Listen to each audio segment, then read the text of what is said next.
So the list of celebrities, just to name a few, I mean, Drake, Kodak Black, Travis Scott, DJ Khaled. Tell me how it is working with people of that, reach that level of success. When you represent a celebrity, and a lot of people think it's easier, where they get more of a break if they're a celebrity, when it's just the opposite. Why did he get abused? Was he defiant? Did he do something inside that pissed them off? Or did they just feel like making a name for themselves by beating up Kodak Black? When you're in the system, it doesn't matter who you are. When Brad Cohen hears injustice, you want to fight for justice for that person. I always try to do as much as I can for as many people as I can without getting overloaded. Even the pro bono cases, when we talk about Mind of a Mogul, and I always say part of being a mogul is also giving back, depending on how you want to give back. Did the abuse of Kodak Black by the Bureau of Prisons have any direct correlation to him getting a pardon? Or so generally speaking, representing celebrities is harder in court than representing Joe Blow, because they often want to make an example out of those people. Hey Moguls, if you're genuinely getting value out of this conversation and you enjoy the content that we put out, I need you to do me a favor. I need you to hit like and subscribe. This allows me and my team to continue to put out content for you, whether you're a beginner or you're a mogul. We want to be a part of your journey and helping you get to the next level. But let's get to it. Here we are, another episode of Mind of the Mogul, where we get together with people that have actually done it. Not just talk about it, but they actually done it. And today we have Bradford Cohen of Cohen and McMullen, super successful guy. And I like everything you're saying. You love everything I'm saying? Yes. Super successful guy. I met Brad a couple years back. You know, he's that guy that I come to in situations where I talk about, this is when I talk and I touch a lot about finding that person that can help you go from A to B. And Brad has been that guy for me plenty of times. We've talked real estate, we've talked shop, we've talked businesses. Brad is the co-founder of Truth Social. If you know that platform, you know that it's all about make America great again. Am I correct, Brad? You are correct. It's surprisingly, you're correct. Yes. He doesn't give me credit for anything. We're going to realize that throughout this podcast. Mike Mondelli understands that when you want to find someone that can get the job done, you look for the John Wick, right? And you're the John Wick. I'm the John Wick of law. So when you need stuff done with your properties, your office renovations, your home renovations, mom needs a new bathroom, who do you call? I try to look for the best, but then I end up calling you. That's good. He only calls me because he doesn't really like to pay. And he knows that I do it for him because he's my buddy. That is true. And so I get exactly what I pay for. I'm hoping that there's light at the end of the tunnel with Brad. Maybe someday he'll get me involved in something where I could actually make some money. True. And I'm hoping there's going to be light at the end of the tunnel with you too. So we're all hoping for the best. So we didn't tell Erin this yet. Brad is Erin's wife. We didn't tell Erin this yet, but I'm not actually her wife. She's my wife. I'm actually coming to Monaco with you guys, Erin. So I hope you're happy about that. My wife and I are going to be going to Monaco. We're going to have a great time together. It's probably not going to happen. Yeah, he's not going to go. He's not going. I'm just kidding. But let's be serious for a moment and talk about business, how it transforms. I want to know about Truth Social. Okay, let's start with Truth Social. So with Truth Social, it was very interesting because another individual came up with the idea for the platform because the president was being deplatformed everywhere. It was after January 6th. Everyone was deplatforming him, which was kind of ridiculous, but everyone was taking him off. No one was giving him a voice, which never happened to an ex-president before in the history of the country. And this individual had this idea to get his voice back. Now, to the president's credit, even before that idea came up, him and I were speaking about how he could get his voice back, when he could get his voice back. And there were a lot of platforms that were coming up at the time that were trying to do the same thing. Which was unique about this was that this platform was going to go public, number one. So it would have been on the New York Stock Exchange or the NASDAQ. In the beginning, that was the idea. And number two is that the idea of the platform was unusual because it was a safe space for conservative voices. So those things didn't occur before then, and the only one that did got deplatformed as well. But our idea was to take this and take it offline, use servers that you can't get deplatformed off. So you wouldn't be using Jeff Bezos's servers or anyone else's servers that at their whim they could shut it off. So that was the idea. The president was all on board. The president actually came up with the name Truth Social. It was really kind of amazing when that happened. We were all in Bedminster at his property in Bedminster. We were all sitting around the table trying to come up with an idea for the name. And we started talking about truth, justice, the American way, different things, different ideas. And that's when the president was like, we should just call it Truth. And that's how the name came about. Tell me the difference between Truth Social and X, because X is a platform whereby it's the proverbial, say what you want.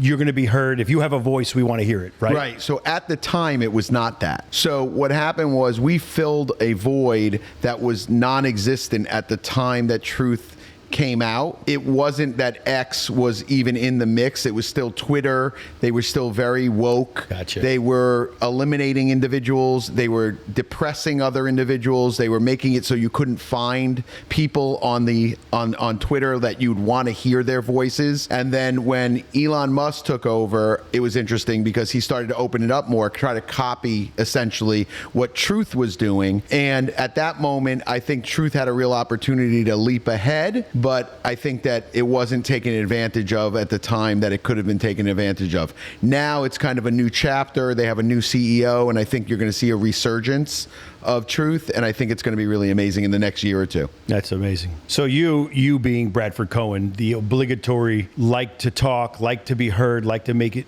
you're an attorney, you're a lawyer, you're in court a lot, and you want to be that guy who's delivering a message and wants to be heard. That platform has to be incredible, even better, even more so than X, right? What kind of content is tell me about the content that goes on Truth Social. You have everyone and anyone on Truth Social. What was interesting about Truth Social is it started out as a conservative voice, and it was for conservatives by conservatives, and it was something that you felt free to say whatever you wanted to say. What it transformed into was you saw a lot of Democrats wanting to be on Truth Social, which I think is good. Well, that's good. I think that's it's good for the brand.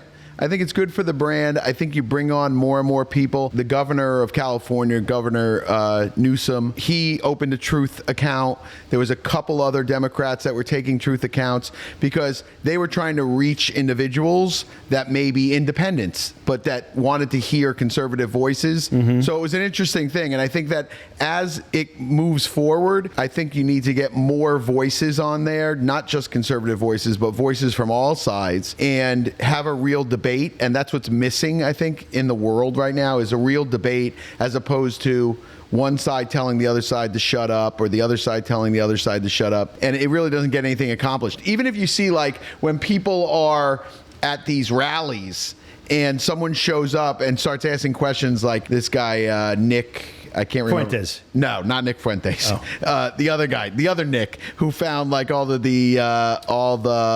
stuff in the Somalia fraud. Gotcha. In the middle. We're going to edit this. And it all came about, whenever you have individuals that are at these rallies, like this guy Nick from the Fuentes. No. Shirley. No. Yes. Gotcha. Nick Shirley with the Leering Center, which should have been the Learning Center. When you have him showing up at some of these rallies and asking questions, I think the better way to approach it is to actually answer the questions. Just answer the questions. So a lot of people don't have answers for these questions on either side, so they just suppress it by saying, like, you're a fascist or you're not right or whatever, you're a socialist, whatever it is. Whatever fits their narrative. Whatever fits their narrative. So instead of just answering the question. So I think, the way forward here is having real debates, having real answers. And I think, who was great at it was Charlie Kirk. I think he was very good. I was actually going to mention his name 2 minutes ago. He was great at answering questions. And if you liked him or didn't like him, if you posed a question to him, he would answer the question. It wasn't that he would avoid it. It wasn't that he would start calling you names. He legitimately would answer any question that was posed to him. And you might not like his answer, but he would give you an answer. Yeah. So I think you need more of that. I think you need more people answering questions. And I think that's why Truth became so popular. Obviously, the stock went through the roof for some time. Now it's back down, but I think it'll eventually come back up. At the time that it came out, and I was one of the original 3 shareholders, I owned a percentage of it, and now I still own a little bit, but not the percentage that I owned originally. I'd like to have some of that percentage. Of course you would. So we talk, and we don't talk too much about politics. The Mind of a Mogul is more geared on business. Business. Yeah. And that's what True Social is. But you talk about Charlie Kirk. This is a guy guy who was getting ready to change the world, right? I mean, Yes. like you said, you may not like what he had to say, but not liking it because of your views, you couldn't disagree with a lot of the things that he said. The guy was just... it was very difficult to debate him. I think a lot of people Yes. had problems debating him. And not only that, where the business end comes in is look at the business of servicing conservatives. Conservatives look for doing business with other conservatives or looking to do business with like-minded. So that's a really good lesson for individuals that are starting out businesses. And you see a lot of those. There's one ad that's always on TV. I always think it's really smart. It's on Fox News, like, during the breaks, and it's made in American flags. And I can't remember the name of it. I think it's called Liberty or something.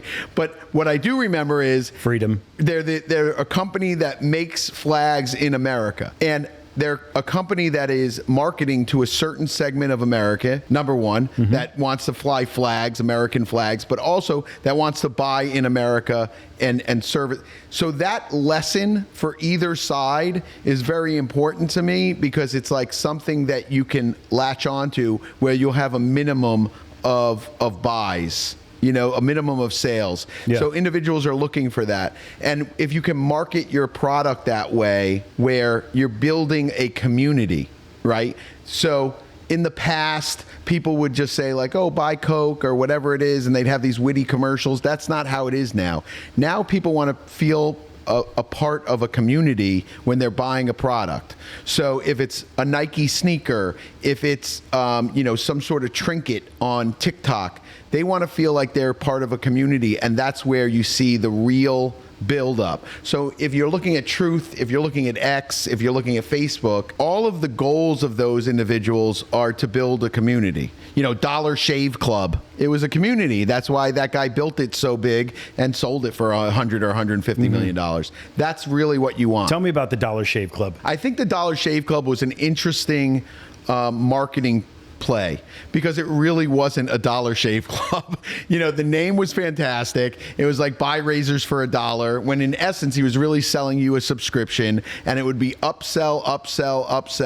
And at the end of the day, if you're hitting people for $5 or $10 a month and selling them razors every month, Yes. which most people don't need, but they're too lazy to shut down the every month subscription, that was like one of the first really smart ones. And his commercials were awesome. He did guerrilla marketing. He had commercials on Facebook where it was just the owner of Dollar Shave Club, and he would say funny things and throw things at the camera. That got people's attention, and it was a real... I have no idea why he is not a bigger study in marketing than the Dollar Shave Club. I think he was a genius. I'm sure he's still a genius. I don't know what he's doing now, but the way he marketed that company was very smart. And the other big takeaway from that is you never fall in love with your business. Always be willing to find an exit. And I've talked to a lot of people that are looking for investment in their business. And the ones that make me the most nervous are when I'm like, what's your exit strategy? And they're like, oh, if you have an exit strategy, you shouldn't be in business. To me, that's as an investor, it doesn't make me feel good. Yeah. You have no strategy. Of course. I understand you want to build the business and think about it later. God forbid you go on the run and then things change. You got to have an exit strategy. And you can't fall in love with a business. Like I said, businesses change at every moment. Look at Fubu. Yeah. Look at any of these companies that were really huge. They had a real big following, and then they went down the shitter. That happens to a lot of businesses. So you got to be ready and willing to move and know the right time to move. And if you leave a little money on the table, you're never going to hit the highs of highs. Yeah. So if you leave a little money on the table, it's okay. You still walk away. My grandma used to say, you can't lose money by taking a profit. That's good stuff. Sounds like you have a lot to impart when it comes to that. And it sounds like you're alluding to having value, having something of value to give to somebody. And not only that, but solving a problem. So the razor guy solved the problem. Right. And he was one of the original guys that started the subscription. And I have those too. It's like I buy L-arginine, did it yesterday. And it puts me on a subscription, and I forget, and I'm too lazy to stop it. And every month I'm spending $50 on L-arginine. It's stacked in my closet. Right. It solved my problem of having to go on Amazon, these subscriptions. So that makes a lot of sense. The subscription model is one that is down for the history books. Yeah. That subscription model is so popular now. Anything you do generally has a subscription behind it. And it's people that are too lazy to knock it off. I mean, I remember about 10 years ago, I signed up for the Hot Rod channel, right? Because they were giving away free hats. And I got a free hat. I signed up for the Hot Rod channel. It was like a 10-day or 30-day free trial. Yeah. $1.99 a month after that. I never canceled that subscription up until like maybe 2 years ago. Yeah. So like that type of subscription where it's $1.99, $2.99, $3.99, you just forget about them. Gotcha. And especially if you're doing big business, you forget about them. When you get a bill at the end of the month that's a couple grand, you're not looking at what's $1.99 or $2.99. Generally, you're just paying your bill. Gotcha. So that's kind of the goal of those subscriptions. But also, you know, you do feel like sometimes you're adding that value. So that's really key, is if you can feel you're adding a value to individuals and it's worth what you're charging, people will keep coming back. And that's a good segue into something that we share a common ground in, and that's real estate. I've done it for 30 years. You've done it for a lot longer. You're a lot older than me. That's a joke. Yeah, no, I know, but I am more handsome. But go on. Older, but more handsome. So we talk about something that we share a lot. Let's talk about real estate. Sure. and adding value and the exit strategy, especially. I know that the exit strategy for you for real estate is, I mean, we talked about your duplex. Let's take that for example. The duplex that I renovated for both sides. And I'm saying, Brad, they're developing next door. These guys are going to build a 2-story townhome, 7,000 square feet. Do the same. You paid, X number of dollars. You paid, let's say, $100,000 arbitrarily 15 years ago. Now you could cash out on that piece of dirt alone for $800 or $1 million. Sure. That's like an enormous amount of return. And you're like, nah, I don't want to sell it. I'm keeping it. So let's talk about why not add value to the dirt that you have. Let's take that one for an example. Why not sell that or sell it to the guy next door and say, hey, you want to develop the whole street? Sure. Let's touch on that value add exit strategy that you discussed. They always have an exit strategy. It seems like you don't have an exit strategy with real estate. You just want to hold it forever. Yeah. So, and I like that. And there's different ways to look at real estate. Real estate's so great because there's many different ways to make money from it, many different ways to look at it. It is a fantastic asset class. It's one of my favorites. I've always said this. I was a big fan of how Donald Trump was doing business and real estate back in the day, right? And that's how I ended up being on The Apprentice. I ended up, representing the president and doing certain things because I always admired the way that he did his property and how he developed it and what he did with it. And on a smaller level, I started to get involved in property, commercial property and residential property. So there's a bunch of different ways to do it, right? So one way is to amass a bunch of low-income housing and then do HUD. And there's a kid on the internet now that's what he does. His main thing is HUD. He loves HUD. He used to work for HUD. He looks, I don't know if he's successful or not. HUD, Brad, tell everybody, HUD is Housing and Urban Development. Right. Government subsidized housing. I did a lot of Section 8. I would package small homes like that, low-income neighborhoods. Riviera Beach, I used to... Oh, you were buying these houses back in the day. 20, 30 grand. Tell them. Back in the day, you were buying these houses for $20,000, $30,000, $40,000. I remember turning down houses for $35,000 because they needed a new roof or they needed something done. I like to buy them done and pay like 35 or 40 grand, not put a penny into them, and just, make sure they were clean, make sure they were ready to go. You're the guy that I wish I would have known 20 years ago because that's what we did. That's what my company did. I would buy $20,000, $30,000 homes, put $10,000, $15,000 into them, rent them Section 8, $1,400 to $1,800 a month, whether it was a 3-bedroom or 4-bedroom, depending. And I would package those up 3, 4, 5 at a time and sell them to passive investors like attorneys, lawyers, doctors. Yeah, and it worked because the cash flow's there. At one point, I think I had 10 or 15 HUD houses, in Fort Lauderdale that was paying me, I don't know, $1,400 or $1,800 a month. I always would add a kicker, like $100 a month that the person had to kick in. Always. Just because always. it adds it adds to the value in terms of their image of the house. If somebody's getting something for completely free, they don't take responsibility for the home. So I would always kick in like an extra $100 coming from the individual for the house, so that and by the way, what I did with a lot of my houses was I would keep that $100 a month until the end of the year. And if they kept the house clean, if they kept the house together right before Christmas, I'd cut them back a check for the $100 a month that they paid me for that year. So I've done that. And then you get them to renew the lease. Then you have government paying your mortgage, or generating you the income. It's like, that's the best thing, is not having the turnover is like, oh, it's the best. It's the best. And it pays for itself. So not having that turnover was worth the $1,200 that I was giving back, number one. Number two is it gave incentive for the individual to keep the place clean, make sure that everything was working, not to bother me with changing a light bulb or anything like that. And it built a real relationship with the individual. And I always find that if you have a relationship with your renters, if you get too big and you don't have that relationship, sometimes it gets a little sketch.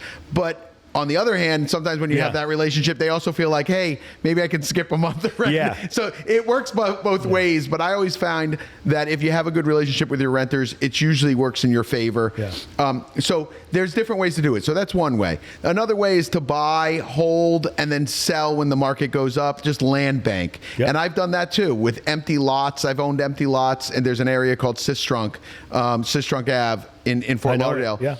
I was buying empty lots off of Sistrunk for years and years and years. $5,000. Yeah, $5,000, $10,000, and now they're 150, 250. It just depends on the area. So there was different ways to do it. So there's the land banking side. Then there's people that buy and just hold and take the depreciation and enjoy that monthly income, which I often enjoy. It's not something that I rely on, but it's just nice at the end of the month knowing like, hey, every month you're going to get this amount of money. It's that recurring revenue. It's recurring revenue. So I also like that.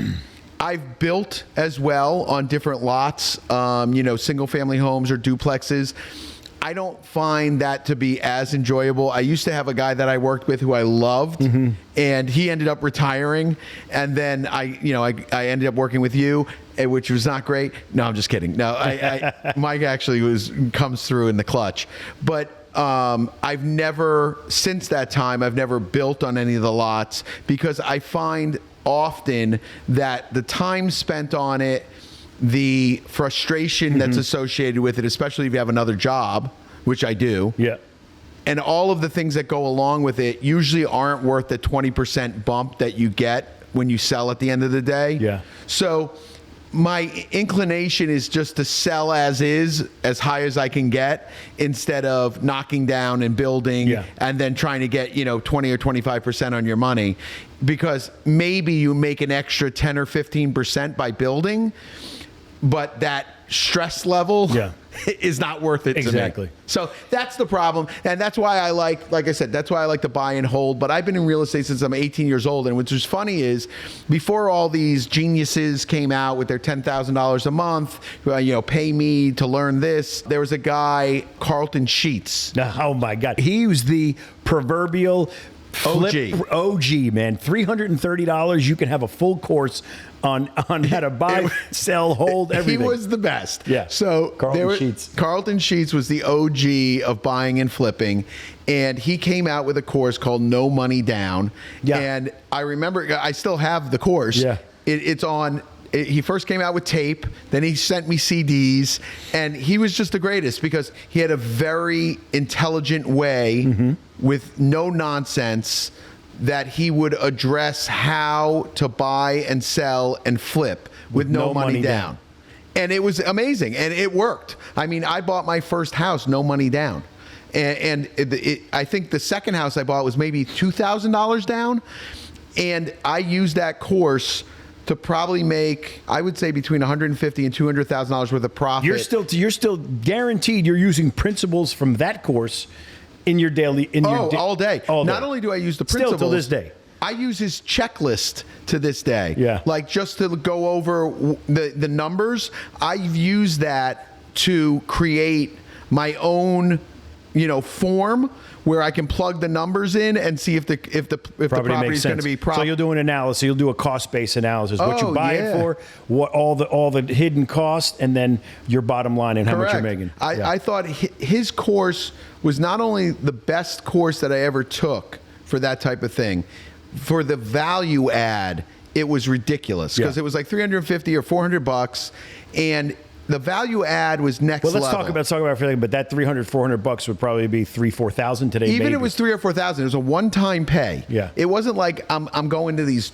courses where I'm sitting next to some guy who's like, I slept in my car to be here, and the guy up on stage has the little stupid microphone, and he's trying to tell me how to buy and sell, and so some of these guys never done that before. But I have a question. I have a question for you as it pertains to that. So you're the type of guy that can buy a course, read it, and actually implement it into your right. You can. I know exactly where you're going. There's a lot of people that can't do that. Yeah. But I want to add something to that. You talked about earlier building we talked about tenants and these people that get things for free, and it's like my buddy Dr. DeMarchi always used to say, he goes to a nice place, the St. Regis, whatever, he'll say, I'll take more of whatever's free. So I think that was a good point to touch on that about having, if you're charging, if somebody's getting a voucher for $1,400, you're not necessarily saying, okay, great, my rent is $1,400, I'll just take the voucher. No, the rent is $1,550, you're going to pay me $150 on the side, you're a good tenant, I don't have to renovate the place when you move out. It's a win-win for everybody. Right. You stay, I give you a gift, you sign another year lease, so that was good. I just wanted to touch on that. But let's talk about what you said about... There's a segment, right? There's a segment of the population that needs hand-holding. Yes. And tell me how that works, because you're the guy. I'm telling you, we've known each other almost 5 years now. So there's things that you bounce off of me, construction, stuff like that, and there's obviously things I come to you for. So I'm not the type of guy that can buy a course and follow that course. I need to call somebody. I need to ask questions. Yeah. And I still have, till this day, I have a cost basis analysis. When I look at a property, the closing cost, the renovation, if I borrow the money, if I have a joint venture with somebody, I'll do the percentages and then what the bottom line is. But tell me how you could do it, but a lot of people can't do it. Yeah, so it just depends, I guess, how you grew up, what's your level of comfort. So I think when it comes to hand holding, I think it depends on how you grew up, what's your level of comfort. So I'm on Instagram seeing these guys that built multi-million-dollar businesses. Mm-hmm. They're at $3 to $5 million generally a year. Doing what? Anything, you name it, asphalt, roofing. There was a guy who makes hats, who, by the way, his hats are unbelievable hats, right? Melon, maybe you're talking about Melon? I don't know, he's got a gold nail that goes through it. I don't know where he's at, Wyoming or something. Listen, his hats are awesome. Yeah. And, there's all these guys that produce really incredible product or do a really great job.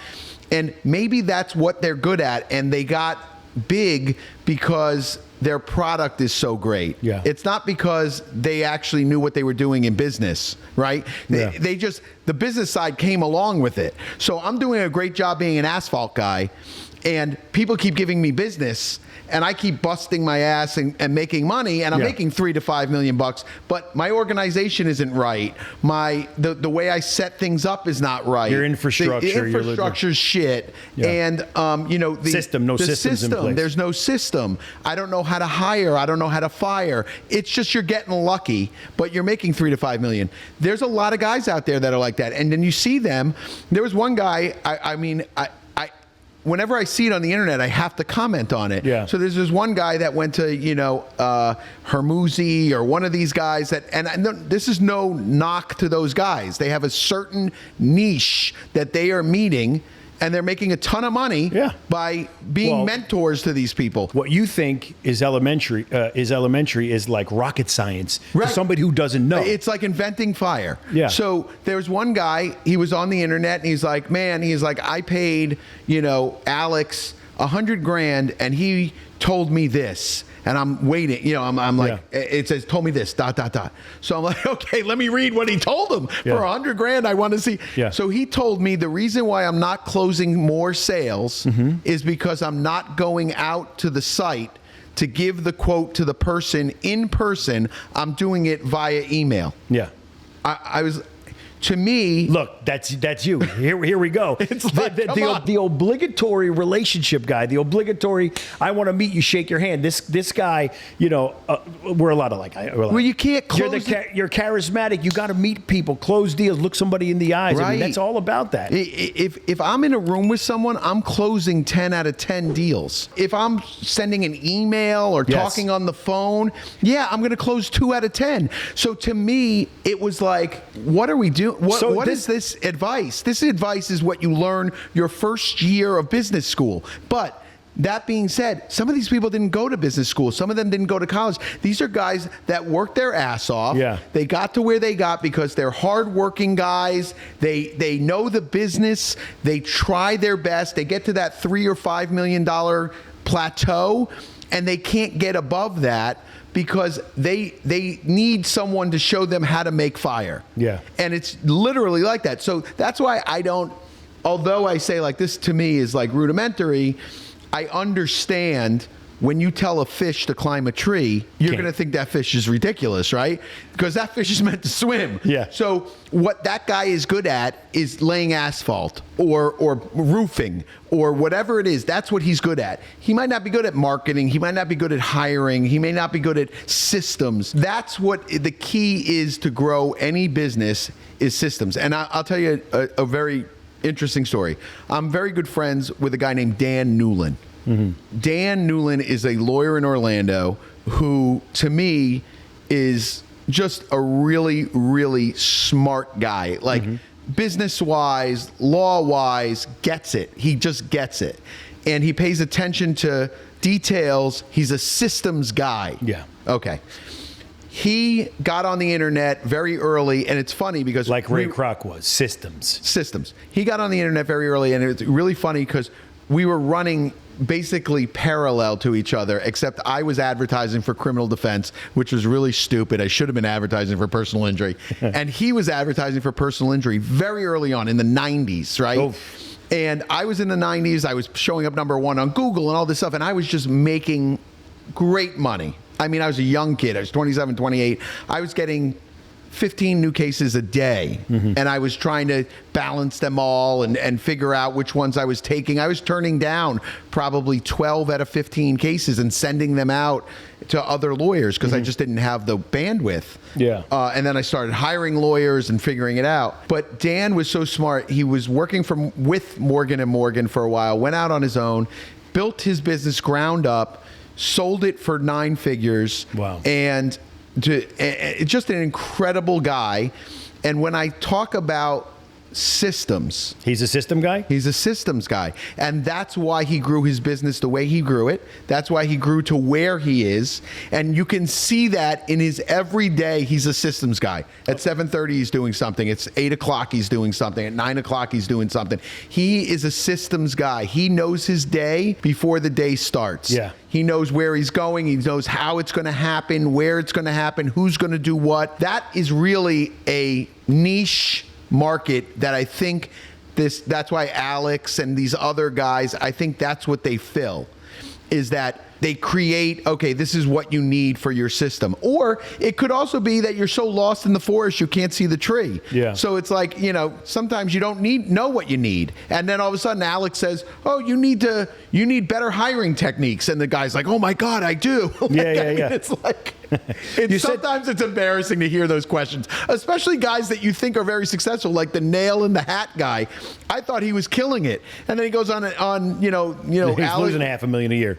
I think he's doing $5 million a year. Oh, wow. So he's doing $5 million a year, and he says, I want to grow bigger, but I can't find the talent that do these hats. You know what I mean? Gotcha. Now, to mass produce them. Not mass produce, but just that will assist. He'll grow his shop bigger, and they'll move out to, I don't know where he is, Wyoming or Utah. But like, to me, I think if you advertised for that type of business, that we will teach you. You come in, I will teach you how to make these hats, right? So maybe it's not getting the talented guy that wants to leave, Atlanta, downtown Atlanta and move to East Wyoming. Yeah. Maybe it's you say, hey, listen, I'm going to do a 30-day course. And by the way, you could film it. It'd be amazing content, right? I'm going to do a 30-day course in how to make these hats. And at the end of this course, you're going to pay $100, $200, whatever it is, bare minimum. I'm only going to take 15 guys. At the end of this course, I would like to pick a couple of you to stay with me and create these amazing hats. And he'll give them a piece of the action. Whatever it is, Yeah. a piece of the action. There's just ways to do it that I think are interesting. Creative ways that also will generate money. Yeah. You know, filming guys making these hats, I think, is fascinating. He's got his own kind of TikTok and stuff like that. But filming like a contest about who is creative with these hats and how they do it, I think it's just an interesting way to do it, and the investment you make into that production that you put on YouTube or whatever, it's so easy these days. Yeah. You'll get that back, and then maybe you get one guy out of 15 that is really awesome that then you can work with. Yeah. You think you talked YouTube? I lost my train of thought because I wanted to tell you something else about. Well, you lost your train of thought because I'm dropping so much knowledge. It's filling up your brain, and it's overflowing. It's overflowing. He's rolling. It's all. So we talk about systems, these service guys. I own a construction company. And like you said earlier, if you get in front of 10 people, you're going to close 10 people. Right. But not everybody. How do you duplicate Brad Cohen? How do you duplicate me? Because I can tell you this, and you know I'm good at what I do in my construction space. So how can I duplicate my efforts? When we talk about AI, you know, you put ads out there and AI fields the calls and sets appointments. You still need to sell it. Yes, you still need to sell it. But if I get 100 calls in, I'm going to run myself ragged. Because right. How does that work? What does that look like? So to me, and I tell people this, if your specialty, if you can't do sales, then you hire the best person you can that does sales, right? So like me, I look at these kids that go around knocking on doors that sell solar, that sell, I'm going to wash your windows, and they zoom around on their little, what do you call those, little segways, and they bother the hell out of you. Yeah. So how I learned sales, I was selling Cutco knives when I was 17 years old, 16 years old. That door-to-door sales, it builds like a warrior. Like there is nothing better than door-to-door sales. You're going to get so many more no's door-to-door than you're going to get anywhere in your life. It's the best thing in the world. Nobody wants you to come to their house. Shutting the door on your face, you start getting nervous. The first sale, you're sweating. You know, like I used to think of it as like a real challenge to me.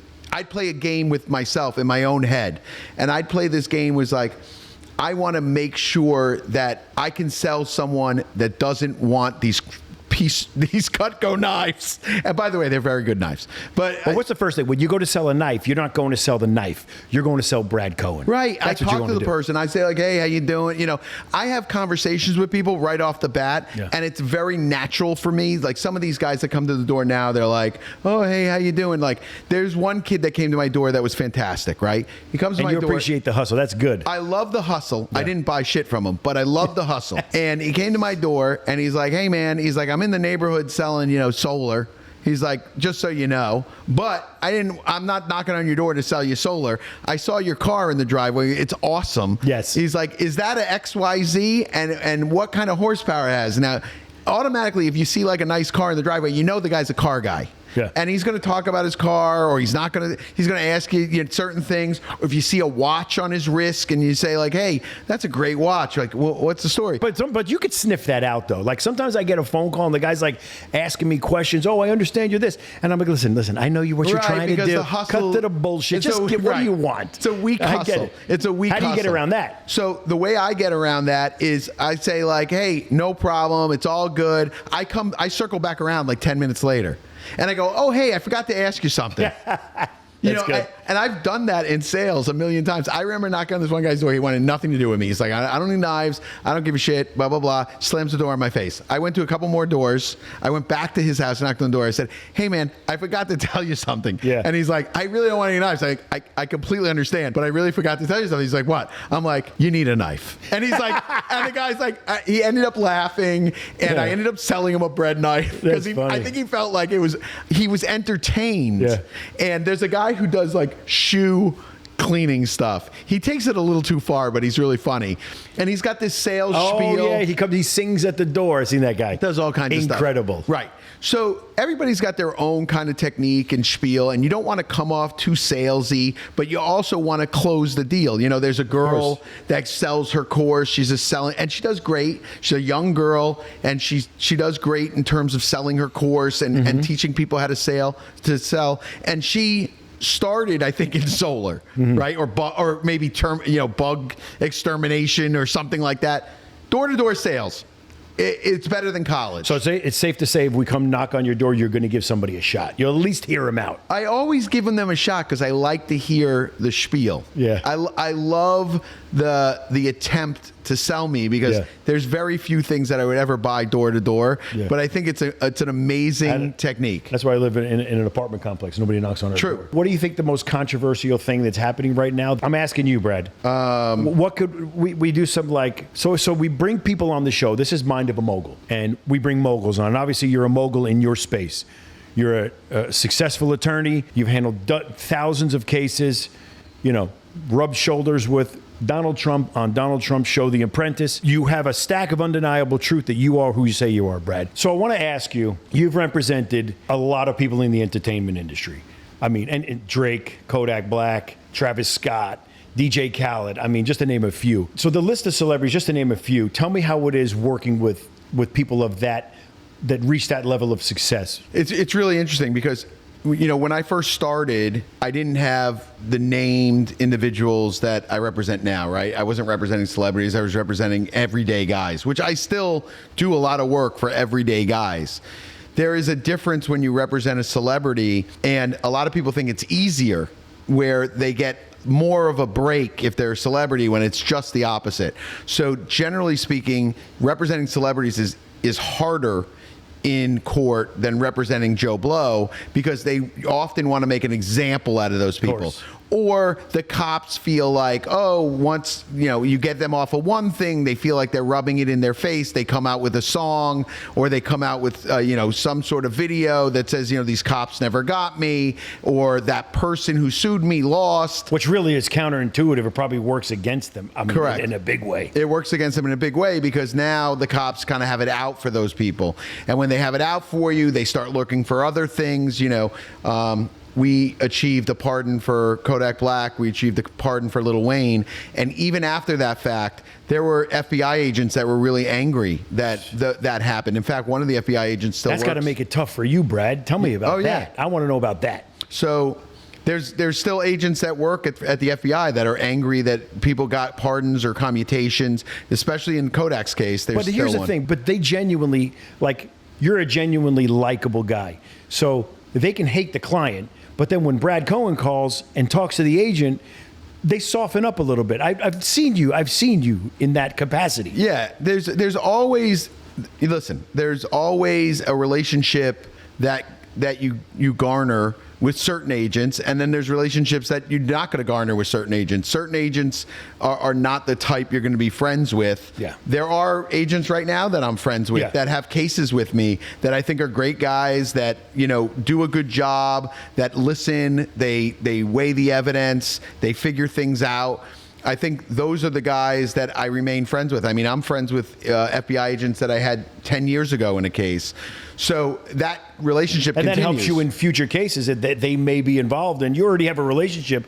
There might be a common ground, like, let's say you're representing Drake and you say, oh, well, this FBI investigating him I dealt with back in 2014. I can do good for you on this case. That helps, right? Yeah, that helps. And it also builds a relationship where if someone's going to get picked up or they want to question somebody or they're investigating something, if I know the FBI agent, he also knows that I'm above board and that I deal above board. So if I say, hey, listen, if you need my guy to surrender tomorrow, I'll surrender him tomorrow.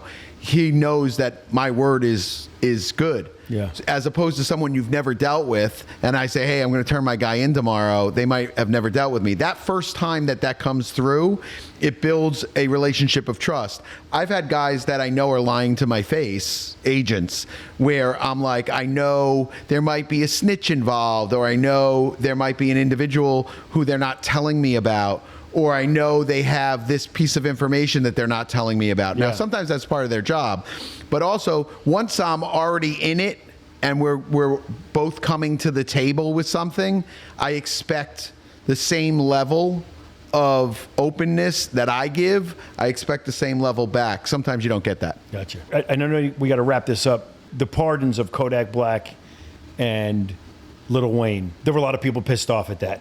Why? Why were they so angry? I mean, I think Kodak Black had an incident where he was beat up by prison guards. Yeah. This is serious stuff. Yeah, so some people didn't understand what was going on. Like with the Kodak stuff, we actually had a pending civil lawsuit in Washington, D.C. for the abuse in Big Sandy, Kentucky. That was a really horrible place. I think it's still... Why sorry to interrupt you. Why did he get abused? Was he defiant? Did he do something inside that pissed them off? Or did they just feel like making a name for themselves by beating up Kodak Black? So what happens is when you're in the system, it doesn't matter who you are. You could be, someone famous, not famous, or anyone in between. The BOP system, there are some prisons that are just known for that, right? Yeah. So like Big Sandy, Kentucky, I've talked to people, they were like, oh, gladiator school. Yeah. That's what it was called. What about New York? All these prison guards going to prison for beating up and killing inmates. Correct. They've known for that. So there's certain prisons that were known for that. Now in this administration, there is a BOP official, Josh Smith, who was in the system, and now he is, the deputy to the BOP, and he's trying to make a lot of changes, and I think that he's making a lot of good changes. But the system is really, really crazy. I think under Biden, it got even nuttier. I don't think anyone was paying attention to it. I had some hope under Biden that the system would change because he hired this woman from Oregon. I wrote emails to her. I texted. I had people that were friendly with her to say like, hey, Brad Cohen wants to talk to you about how we can make the system better. Yeah. No replies, no emails back. You're talking about this is the BOP system. The BOP system under Biden. Oh. And then when President Trump took over, I was hopeful it would change. And then when I saw that he appointed Josh Smith, who's really amazing as deputy for the BOP, I think that things are changing. I think that different programs are being put in place, and he understands the dynamics of the BOP better than anyone because he was actually in the system and he was an inmate. So now that he can see it for what it is because he was inside, he's doing a lot of good. And I think that's what's going to happen. Did the abuse of Kodak Black by the Bureau of Prisons have any direct correlation to him getting a pardon, or why they would get him that pardon, or is it two totally separate things? I think it... Or like, we feel bad, you got beat up, so okay, we're going to... How does that work? I think it put him on the playing field. When it comes to pardons and commutations, I think you have to be on the plane. You have to have eyes on your case. And it really helps to be, in a position where, like in that case, I was suing. Press was knocking on doors, asking what the situation was. I think that always helps. Yeah. When Brad Cohen hears injustice, you want to fight for justice for that person. And I believe you're a mogul at what you do, man. I always try to do, as much as I can for as many people as I can without getting overloaded. So like, even the pro bono cases, when we talk about Mind of a Mogul, and I always say, part of being a mogul is also giving back, depending on how you want to give back, right? Some people write checks. That's the way they give back. Yeah. I do pro bono hours for people that I think deserve pro bono hours, and I think it always comes back in terms of business because those people then spread the word. If you do a good job for them, they spread the word to other individuals and say like, hey, Brad did a great job for me. No matter if they paid me or if it was pro bono, I do a good job for everybody, but I think it always comes back. It's always circular. Always. So when we talk about, being a mind of a mogul, if it's in real estate and you're doing asphalts, roofs, anything like that, when you give back to the community, you give back to society, that always comes back and it helps you in the long run. Your son, we talk about him, he has no idea what we're saying. No. He's in his phone right now. Oh, there he he's is. Listening. He's listening. Jackson, come on over here. Say hi to everyone. What do you think, what's more important, is it price or product? Product. See? He's because right. Why? You can always adjust the price? Say it. Tell me. It's because it's not what the money is worth. That's a good What's point. the Here, product I got a worth? question. It's, value in the product. It's Value not what in the the money's product. worth. It's what's the product's worth. Building Good. value. Building That's very value. smart, Jackson. So when somebody says to you, Brad, you've gotten pardons for people, you've gotten people off, you've gotten commutations, you've done an excellent job. So when somebody says to you, like, you're too much money, you're too expensive, I mean, it's a perfect time to look at them. What Jackson just said, there's really no, look at the value that I give you. There's no, price means nothing in the absence of value. Often that's what you find. Yeah. And I tell people that. I was the guy that suffered the other end of that. Right. I've gotten what I paid for, and you know And firsthand. I tell that. Never be surprised when you get exactly what you pay for. Yes, and I've got exactly what I paid for. And sometimes you do in your construction space. That's good.